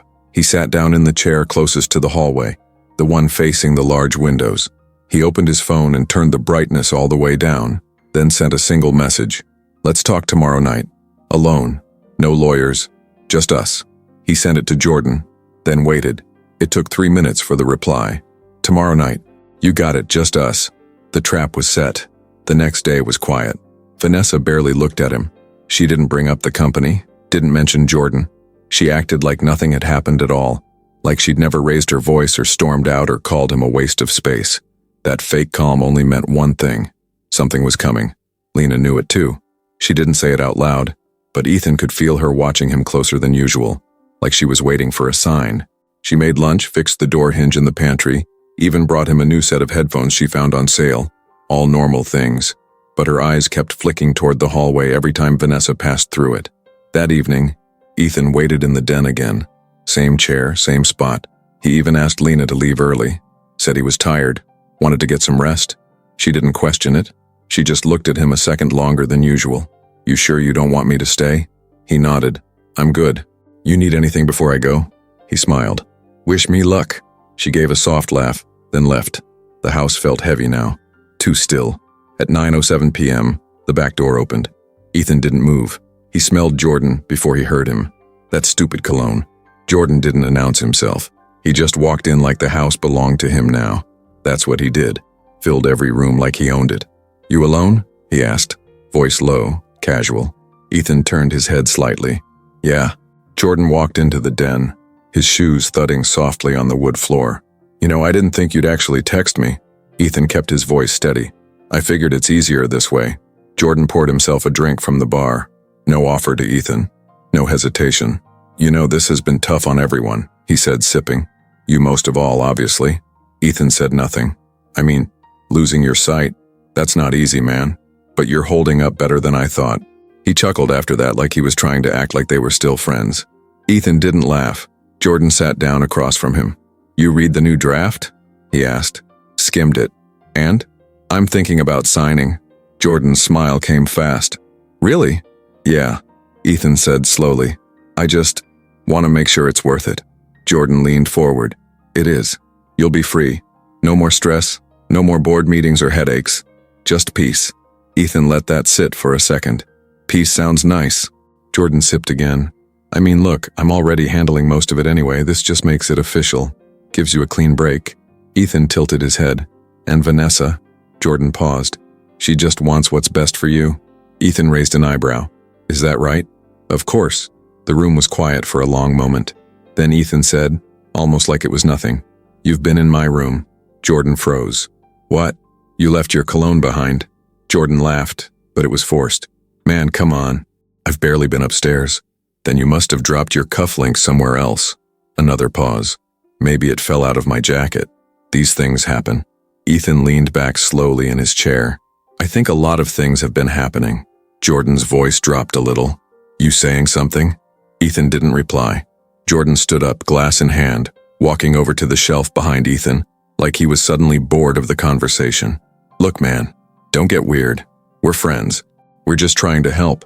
Ethan didn't turn to look at him. Jordan's voice hardened a little. "You're not exactly in a position to make enemies." Ethan let that hang in the air. He waited. Then Jordan moved closer, standing behind his chair. "You're gonna sign the papers, you're gonna step aside, and you're gonna let this all go." His voice wasn't friendly anymore. "You understand me?" Ethan's heart was pounding, but his voice stayed calm. Loud and clear. Jordan walked off. 5 minutes later, he was gone. Ethan waited in the silence for a moment before reaching under the cushion and pulling out the recorder. Still blinking red, still running. He turned it off and smiled, because now he didn't just have pieces, he had the whole setup, and soon it would all fall apart. It happened on a Thursday night. It was one of those days where the whole house felt strange, like the air was too still, like the walls were waiting for something. Ethan knew something was off as soon as he woke up. He couldn't explain it. Just that tight feeling in his chest. That sense that whatever was about to happen had been building for too long. Vanessa was quiet all day. She didn't nag him about the papers, didn't complain about Lena, didn't even check in. Just moved around the house like she was floating, doing everything with a little too much care. Too polished, too smooth. The way people act when they're hiding something. Ethan played along. He sat on the couch. He drank his coffee. He even smiled at her once just to keep her comfortable. She didn't smile back. Lena came by in the afternoon, like always. She brought him lunch, helped him sort through the mail, then sat beside him while he listened to some music. "You're quiet today," she said softly. Ethan shrugged. "Just thinking." She watched him for a second, then gently said, "It's coming, isn't it?" He nodded. She didn't need to ask what it was. She already knew. That night, Ethan pretended to go to bed early. He told Lena he was tired, told Vanessa he'd had a long day. Nobody questioned it. He went into the bedroom, closed the door, and waited. It was around 10:45 when he heard the knock at the back door. Soft. Not loud enough for someone to hear upstairs, but clear. He sat up in bed. every part of his body tense. Then the sound of the door opening, footsteps, laughter. He stepped out of the bedroom and moved slowly toward the stairs. Quiet, careful. His feet knew the path by now. He didn't need light, he didn't need help. He made his way down the hall and stopped at the corner where the living room met the foyer. The house was mostly dark, just a dim lamp on in the corner, but enough to see. And there they were, Vanessa and Jordan, standing in front of the fireplace, kissing. Not a quick kiss, not a mistake, not something they could explain away. They were wrapped around each other like they'd done it 100 times before. Her hands in his hair, his arms around her waist, both of them leaning into it like no one else existed. Ethan stood still, heart pounding so loud he was sure they'd hear it. But they didn't. They didn't even look around. Vanessa pulled back first, her voice low and breathy. He's still upstairs, probably asleep by now. Jordan smirked. He's always asleep. Vanessa shook her head. I'm tired of sneaking around. You said you needed him to sign, Jordan said. That's why we waited. He's not going to. He's dragging this out on purpose. Jordan stepped back, running his hand through his hair. Then maybe we stop waiting. Vanessa gave him a look. What's that supposed to mean? Jordan didn't answer right away. You said he was getting weaker, that he wasn't eating. I said he was tired. Jordan stepped closer. Maybe we help him get tired faster. There was a pause. A long, awful pause. Then Vanessa whispered, Don't say things like that. Jordan looked her dead in the eyes. You want out or not? That's when Ethan moved. He took a deep breath, stepped forward, and spoke. Clear, loud, steady. I wouldn't rush into anything if I were you. They both froze. Vanessa's head snapped toward him, eyes wide. Jordan turned like he'd seen a ghost.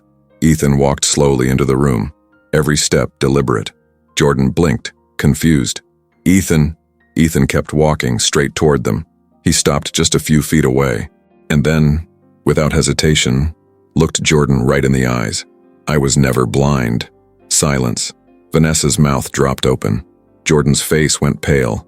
Ethan stood there, breathing heavy, staring straight at the two people who had spent weeks pretending he was too broken to notice. Vanessa was the first to speak. You lied? Ethan nodded once. Yeah, I did. She looked like she was about to say something, then stopped. Her eyes darted around like she was searching for a way out. Jordan stepped forward. This is some kind of trick. No trick, Ethan said. I heard everything. I saw everything. You can't prove anything, Jordan snapped. Ethan reached into his back pocket and pulled out a small voice recorder. I can now. He tossed it onto the couch. Jordan stared at it like it was a live bomb. Vanessa stepped back, shaking her head. You've been spying on us? You were doing more than talking, Ethan said coldly. She opened her mouth again, then shut it. Jordan's fists clenched at his sides.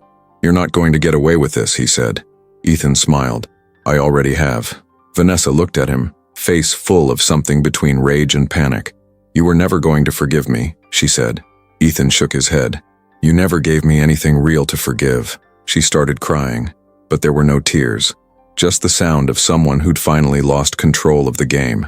Jordan grabbed his keys from the coffee table. This is over, he muttered. Ethan didn't stop him. Vanessa stayed frozen in place like her world had just cracked in half and she didn't know what to grab onto. Ethan turned to her one last time. You could have just walked away. You didn't have to destroy what was left. She didn't answer. She couldn't. Then Ethan walked past her, climbed the stairs, and went back to the bedroom where he had pretended to be blind. But tonight, there was no pretending. He had seen everything. It was the next morning and everything felt off. The house was still, but not like usual. It wasn't quiet because people were sleeping. It was quiet because no one knew what to say. Vanessa had barely slept. Ethan could hear her pacing from the bedroom next door. Up, down, up again. A few times she stopped outside his door, but she never came in. Jordan hadn't come back. No texts, no calls, nothing. Ethan sat at the edge of the bed, tying his shoes slowly. His hands were calm, steady. No shaking, no second guessing. He was done holding it in. The waiting part was over. By the time he went downstairs, Vanessa was already in the kitchen, sitting at the counter with a cup of coffee in front of her. She didn't look up when she heard him. You want coffee? She asked, voice flat. No thanks. He pulled out a chair, sat across from her. She was still in her robe. Her hair was tied back, but messy. She looked tired. Not the kind of tired that comes from not sleeping. The kind that comes when your plan falls apart in front of you and there's no one left to blame. Neither of them spoke for a few minutes. Then she finally looked up. So what now? Ethan didn't answer right away. She set the mug down hard enough to make a noise. Are you going to press charges? Drag me through court? Send my name to the tabloids? I haven't decided, he said calmly. She laughed, a small, bitter sound. You're really enjoying this, aren't you? No, he said. Not even a little. She stared at him, eyes red but dry. You lied to me. You lied first. She didn't argue. He leaned back in the chair, arms crossed. You could have told me the truth at any point, about you, about Jordan, about how you felt. She looked away. But instead, he continued, you chose to stay and pretend, just long enough to get what you wanted. Vanessa rubbed her forehead like she was holding in a headache. Do you really think I planned this from the start? I think at some point you stopped loving me, and instead of leaving, you started calculating. She didn't deny it. I was scared, she finally said. I didn't know how to live without this life. Ethan looked her straight in the face. You didn't have to destroy me to keep it. Just then, the front door opened. Lena. She stepped inside quietly, holding a grocery bag. She paused when she saw them both at the table. Vanessa stood up fast. I need to speak with you, she said to Lena. Lena blinked. Okay? Ethan stood too. No, you don't. Vanessa turned toward him, surprised. I'm not going to let you dump your guilt on the only person who didn't lie to me. Lena froze in place. Vanessa's face twisted. She's not innocent. You think she didn't enjoy being the one you trusted? Being the hero? She played her part too. Ethan stepped between them. She didn't have a part. She showed up, every day, with nothing to gain. Vanessa looked at Lena like she was seeing her for the first time. Not as staff, not as background, but as the person who replaced her without even trying. Lena set the grocery bag on the floor gently. Maybe I should go. No, Ethan said quickly. You stay. He turned to Vanessa. You're the one who should go. Vanessa stared at him, mouth open like she couldn't believe he just said that. You're kicking me out? I'm asking you to leave before this gets worse. She grabbed her purse from the counter, her steps quick, her hands shaking. This isn't over, she said as she passed him. It is for me. The door slammed behind her. Lena didn't move. She just stood there, hands by her sides, eyes wide. Ethan let out a long breath and turned to face her. I'm sorry you had to see that.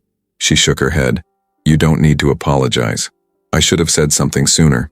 You were waiting for the right moment. He looked at her. That was the right moment. She stepped closer. I can leave if you need time. No. She looked at him, confused. I don't need space, he said. I need truth. And right now, she was the only truth left in his life. The house felt different the next morning. Not because something had changed physically. The same furniture was there. The same quiet hallway. The same framed photos on the walls that didn't mean anything anymore. But something in the air had shifted. It was colder, sharper. The kind of quiet that didn't feel peaceful at all. More like the kind of silence you get right after something breaks. Vanessa was gone. She didn't come back after the night before. Didn't call. Didn't send a message. She left the same way she showed love for the last year. Quickly, quietly, with a hand on the door and her eyes somewhere else. Lena came in just after 9 like she always did. She knocked gently before opening the door, not knowing if things were calm or if they were still falling apart. Ethan was already in the kitchen, sitting at the table with a cup of coffee in front of him. This time, he made it himself. Lena stepped in carefully. Hey. He looked up and gave a tired smile. Hey. She stood in the doorway for a second, then walked over to the sink, washed her hands, and started her usual routine, wiping counters, checking the fridge, taking mental notes on what needed restocking. She didn't ask about last night. She didn't ask where Vanessa was, but the tension was there, sitting in the room with them. Ethan broke the silence. She's gone. Lena nodded once, still wiping down the kitchen island. She took a few things. Left her ring. Lena looked up. She left her ring? Ethan pulled it from his pocket and placed it on the table. A thin, silver band with a diamond that had once meant something. I think that was her way of saying it's done. Lena stared at it for a moment, then went back to wiping. I guess it is. There was a long pause. You okay? She asked. Ethan shrugged. I don't know what I am. He wasn't lying. He'd thought the worst part would be catching them, hearing them, seeing the betrayal right in front of him. But this part, the after, felt worse in some way, because now it was just empty. like someone had turned off the volume on his whole life. He'd spent weeks pretending to be blind, recording conversations, planning his moment. And now that it had come and gone, he wasn't sure what was left. Lena sat down across from him. "I'm sorry it ended like this." He looked at her. It started ending a long time ago. Neither of them said anything for a bit. Just sat there in the quiet, letting the weight of everything settle. By noon, word had started spreading. Ethan's lawyer called first. "She already tried to access the shared accounts," he said. "I froze them like you asked. But she's not taking this lightly." Ethan rubbed his temples. "I figured she wouldn't. She'll lawyer up. Just be ready." "I am." Next came a call from the office. Jordan had been removed from the executive board overnight. Ethan had sent the documents hours after the confrontation. With everything recorded and backed up, there was no room for debate. The board believed him. Most of them were just glad someone had finally stepped up. They'd all seen something weird between Jordan and Vanessa. No one had the guts to say it out loud until now. "He didn't take it well," the assistant said. Ethan almost laughed. He's never taken rejection well. By late afternoon, reporters had started circling. Someone leaked something. Maybe Jordan. Maybe Vanessa. Headlines were vague but sharp. "CEO steps back amid internal conflict." Things like that. Ethan ignored them. He spent the evening in his study, listening to the last few recordings he'd never played. One from the week before, one where Vanessa had laughed softly and said something like, "He's so easy to lie to now. It's almost sad." He deleted that one. He didn't need to hear it again. Lena brought him dinner. Nothing fancy. Just grilled chicken and rice, but it smelled like home. She placed the plate on the desk and stood beside him. "Do you want to eat alone?" He looked up at her. "No. Stay." She pulled the second chair over and sat beside him. They didn't talk much. Just ate. Halfway through the meal, he said, "Do you ever think about leaving?" She looked surprised. "Leaving? Yeah. Just starting over. Somewhere new." She thought about it for a second. "All the time."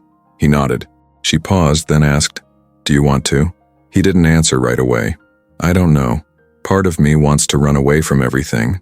The other part wants to sit here and clean up the mess." She smiled faintly. "You've already started." Later that night, Ethan went outside. The backyard was quiet. The sky was clear. No wind. He stood at the edge of the pool, staring at his reflection in the water. The man looking back at him didn't feel familiar. Not yet, but he wasn't a stranger either. He stayed there for a while until he heard soft footsteps behind him. Lena. She walked up next to him, silent. They stood side by side, staring at the water. "Do you think she loved me?" he asked suddenly. Lena didn't answer right away. "I think she loved what you gave her." He nodded. "That's what I thought." They stood there a little longer. Then she asked something she hadn't dared ask until now. "Do you hate her?" Ethan thought about it. "No. I just don't know who she really was." He turned to her, eyes tired but clearer than they'd been in weeks. "But I know who you are." Lena looked at him, eyes soft. And for once, no one had to say anything more. Ethan didn't sleep much the night before. He stayed up thinking about everything. Not just the mess with Vanessa and Jordan, but Lena. The way she looked at him when she found out he'd been pretending the whole time. She didn't say much that night. She didn't need to. Her face said more than words could. She wasn't angry. That's what made it worse. She was hurt, and Ethan hadn't been ready for that. The sun was barely up when he got out of bed.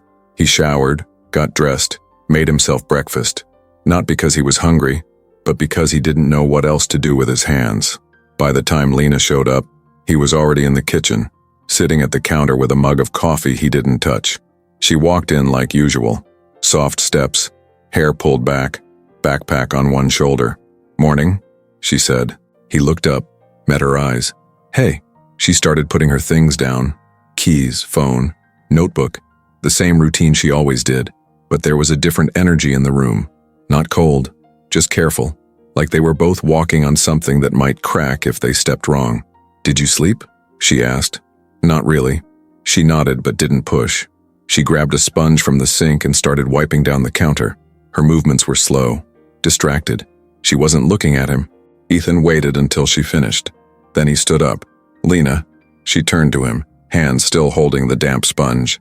"I owe you an apology." She didn't say anything, just looked at him. "I should have told you the truth sooner," he said. "You've done everything for me. You've been kind, honest, loyal, and I still kept you in the dark." He paused, trying to find the words. "I was scared, not of you." Just of what would happen if I let anyone in. She stayed quiet. I thought if I kept pretending I'd get the answers I wanted. And I did, eventually. But I also ended up hurting the only person who didn't deserve it. Lena's expression softened a little. She leaned back against the counter, arms crossed. I get why you did it, she said. I really do. He nodded. But I still should have told you. You were trying to protect yourself, she said. You were surrounded by people who lied to your face every day. I can't imagine what that felt like. It felt like drowning. She looked down, then back up at him. I was never mad, Ethan. I know. But it stung a little, that's all. He took a slow breath. I don't want to lie anymore. About anything. She nodded. I believe you.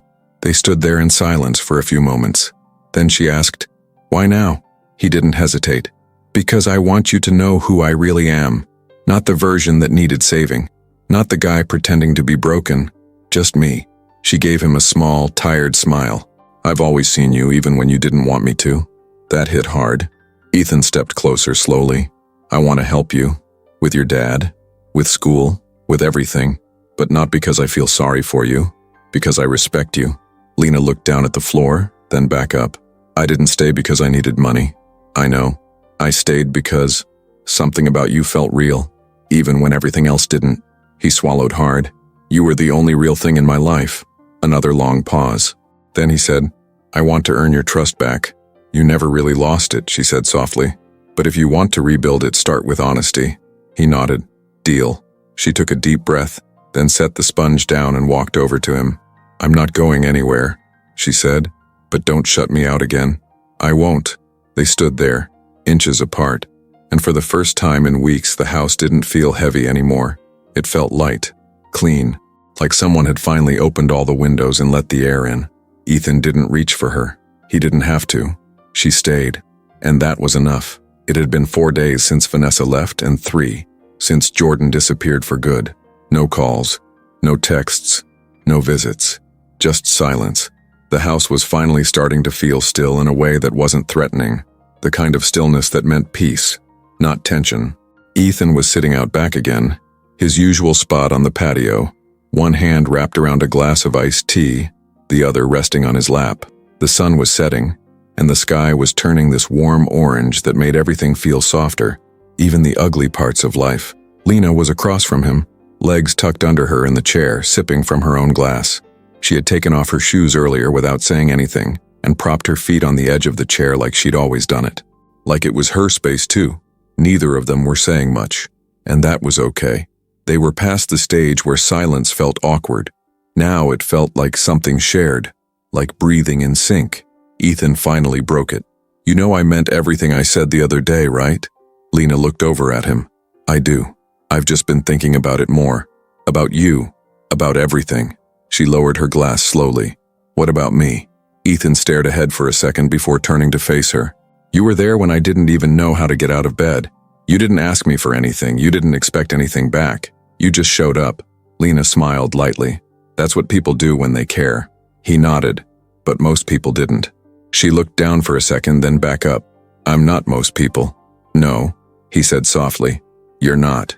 There was a pause, the kind that makes your chest feel tight, even when no one's yelling, even when everything's calm. Then Ethan said, Can I ask you something? Sure. Did you ever feel something more between us before all of this? Lena didn't answer right away. Her face didn't change. She just took a slow breath. I did, she said finally. Ethan blinked. You did? She nodded. But I buried it, because it wasn't the right time. You were hurting, and you were married. Ethan's voice dropped. Not in any real way. I didn't know that for sure back then. He looked at her, quiet for a moment. Why didn't you say anything? Lena smiled, but it wasn't a happy one. More like the kind you give when something stings a little. Because I didn't want to be another person who wanted something from you.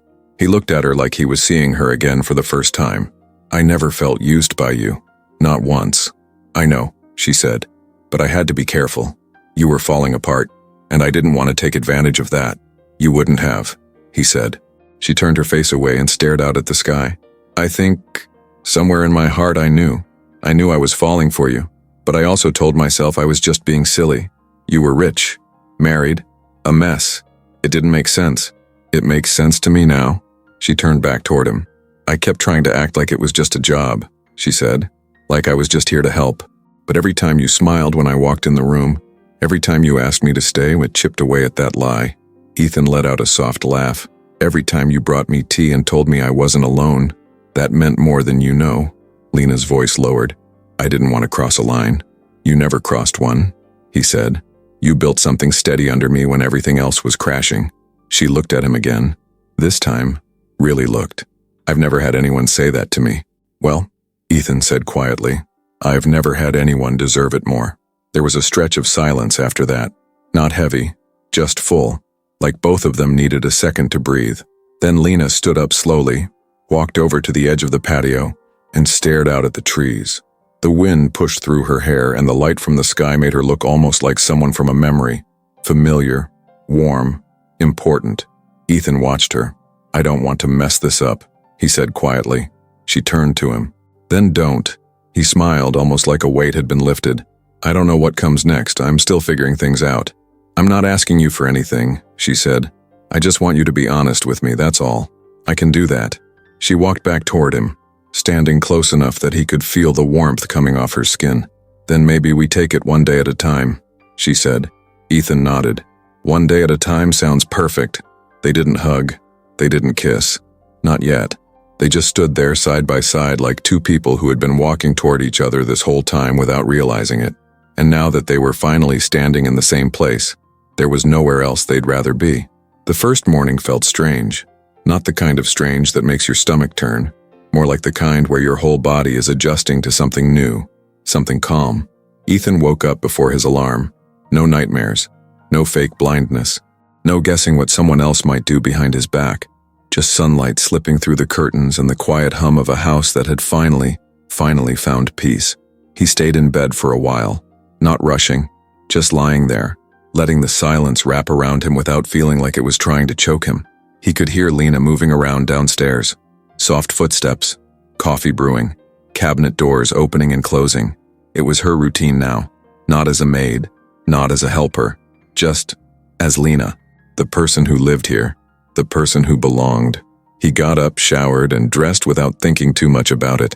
No big plan for the day, no business meetings, no lawyers, nothing that needed spinning or covering up. Just a quiet Thursday with nothing hanging over his head. When he came into the kitchen, Lena had already set 2 mugs on the counter. Morning, she said with that easy smile that somehow still hit him in the chest. Morning, he replied, running a hand through his hair as he sat down. She handed him the mug. Black coffee, exactly how he liked it. Sleep okay? She asked. Best in a long time. They sat together drinking in silence. Outside, birds chirped, like they were trying to show off how peaceful it was. The sky was clear. The breeze came through the open windows, just enough to move the curtains. It felt like a real reset. After breakfast, Lena started wiping down the counters, a habit she couldn't seem to shake even though Ethan had told her more than once that she didn't have to anymore. You know, he said, watching her. You're allowed to relax now. She glanced at him with a smile. I know, it's just weird. Not cleaning. Old habit? Yeah. And also, it still feels like I'm just visiting. Ethan tilted his head. Do you want it to? She paused. No, she said finally. I want it to feel like home. I just don't want to assume it is. He got up, walked over and leaned against the counter beside her. You never have to ask for that, he said. This is your home if you want it to be. Lena looked at him, for real, and in her eyes, there was something new, something softer, deeper. Not fear, not hesitation, just relief. I do, she said. I want that. Ethan reached for her hand, laced his fingers through hers. Then let's stop tiptoeing around each other. She smiled, shy and warm. Okay. Later that day, they drove into town together. Not because they had to, just because they could. Grocery shopping turned into grabbing lunch at a small diner. Lunch turned into a walk through the park. And before either of them realized it, they were sitting on a bench watching a bunch of little kids run through the grass chasing a soccer ball that kept rolling into the bushes. Did you ever think it would turn out like this? Ethan asked, leaning back. Lena laughed under her breath. Not even close. I thought I'd end up in a quiet house somewhere, alone, reading old books and going crazy. I thought I'd still be trying to save enough money to send my dad his meds every month. Ethan turned to her. How is he, by the way? He's better, she said. Dialysis is still regular, but the clinic's working with me now. After you helped with the payment, they started treating us like humans. Ethan nodded. They should have done that from the start. She leaned against his shoulder. Not for long, just a second. Just enough to make him feel steady. I don't want this to feel like a favor, she said suddenly. He looked down at her. It's not. I just mean, I don't want to be the girl who was there when your life fell apart. And now you're sticking around because you feel like you owe me. Lena, he said, turning toward her. I'm sticking around because I want to. I could have walked away. You could have walked away. But we didn't. She met his eyes. And I don't just see you as the guy who got betrayed, she added. You're more than that now. He smiled. So are you. They didn't kiss. Not yet. It wasn't about that. It was about being seen and being safe. And for once, neither of them felt like they were standing on borrowed time. When they got home, they started making dinner together. Ethan chopped onions while Lena handled the pasta. They played music. Old stuff, soft stuff, nothing too loud. And when the power flickered for a second because of the wind outside, they both looked at each other and laughed like two people who had survived much worse. After dinner, they cleaned up side by side, moving around each other like they'd been doing it forever. The kitchen didn't feel like his space or hers. It just felt like theirs. Before bed, they stood in the hallway for a moment, both of them facing each other, both unsure what to say next. Ethan took her hand again. No words, just that. And she held on. I'm not afraid anymore, he said. Lena looked up at him. Me neither. He walked her to the guest room, the one she still hadn't moved out of. But tonight, before she stepped in, she turned around and said, Do you think we'll get this right? Ethan leaned down and kissed her forehead. We already are. She smiled and closed the door, and he walked down the hall, heart lighter than it had been in years. No lies, no pretending, no looking back. Just two people standing in the middle of everything they'd been through, finally ready to move forward.